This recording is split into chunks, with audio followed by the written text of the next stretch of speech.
Have you ever wondered how we got from horse-drawn carriages to a world where almost everyone can own a car? The answer isn't just about inventing the automobile.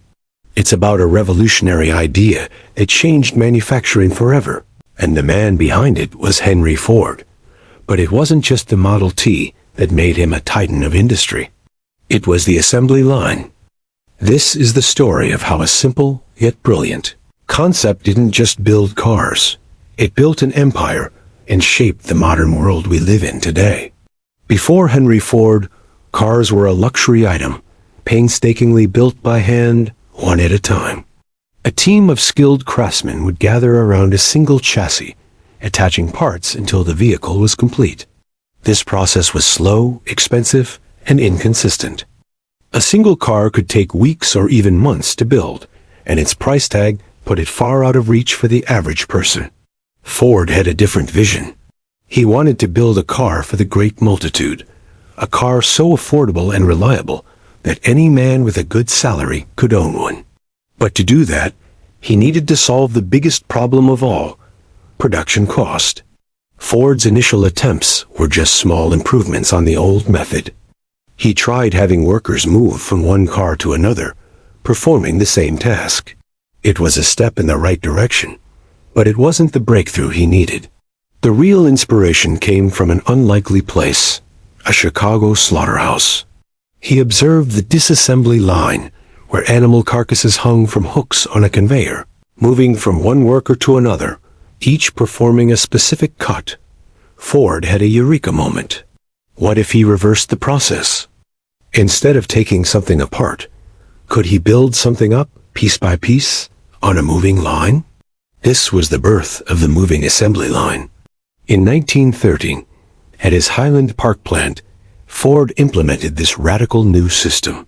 He broke down the construction of the Model T into 84 distinct steps. Instead of workers moving to the car, or rather, its chassis moved to the workers. Each person stood in one spot, performing one or two simple, repetitive tasks as the chassis glided past them on a conveyor belt. One worker might attach a single bolt. The next might tighten it. The next might install a wheel. It was a symphony of synchronized, specialized labor. The results were nothing short of astonishing.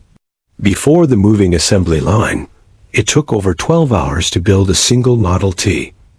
After its implementation, that time plummeted to just 93 minutes. Think about that. Production time was slashed by over 90%. This massive increase in efficiency meant Ford could produce cars at a rate the world had never seen. In 1909, Ford produced about 10,000 cars. By the late 1920s, his factories were churning out millions. This wasn't just an improvement. It was a complete industrial revolution, condensed into a single factory floor. With this incredible production capacity, Ford could finally achieve his dream of affordability. The drastic reduction in labor and time meant the cost to produce each car fell dramatically. Ford passed these savings directly to the consumer. The price of a Model T, which was $850 when it was introduced in 1908, dropped to under $300 by the mid-1920s. Suddenly, the automobile was no longer a toy for the rich. It became an attainable dream for farmers, factory workers, and the burgeoning middle class. Ford didn't just sell a car. He sold freedom, mobility, and a new way of life to millions of Americans. This explosion in sales generated immense profits for the Ford Motor Company, making Henry Ford one of the wealthiest and most powerful men in the world. But his power wasn't just financial. He now had control over a massive workforce and a production system that was the envy of the industrial world. To keep his revolutionary assembly line running smoothly, Ford needed a stable, reliable workforce. The work was monotonous and physically demanding, and employee turnover was incredibly high, over 370% in 1913. Workers were quitting faster than he could hire them. Ford's solution was as radical as the assembly line itself. In 1914, he made a stunning announcement. He was doubling the standard wage to $5 a day. It was an unheard of sum at the time, and it made headlines across the globe.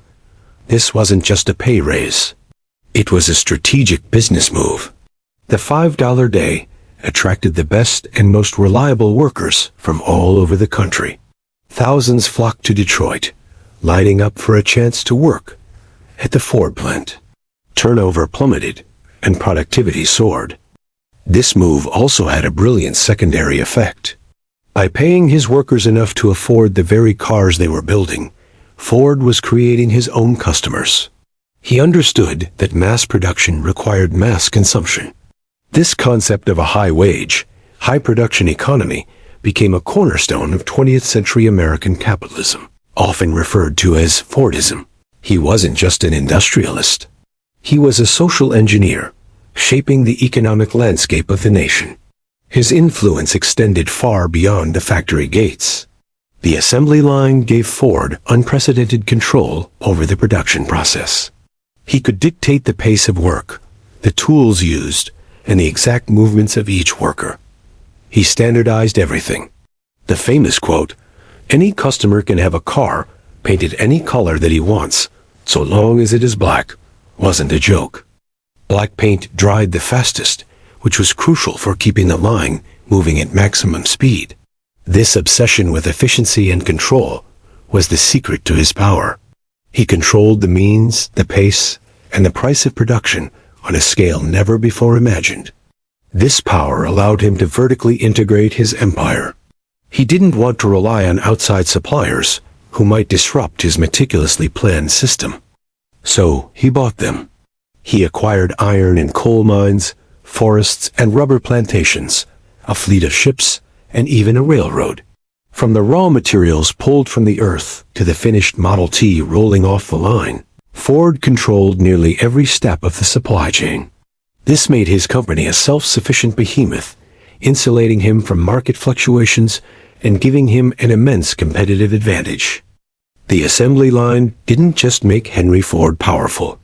It fundamentally reshaped society. It created new jobs, spurred the growth of suburbs as people could commute to work, and led to the development of a national highway system. It set a new standard for manufacturing that was quickly adopted across all industries, from home appliances to food processing. The principles of breaking down complex tasks into simple, repeatable steps are still at the core of modern production today. So the next time you see a car, remember it's not just a machine. It's a symbol of a revolution started by Henry Ford. His true genius wasn't just inventing a car for the masses, but inventing the system to build it. The moving assembly line was the engine of his power, a force that transformed his company into an empire, turned him into a global icon, and drove the world into the modern industrial age. Thanks for watching. If you found this story of innovation fascinating, be sure to like this video, subscribe to our channel, and hit the notification bell so you don't miss our next dive into the history that shaped our world. See you next time.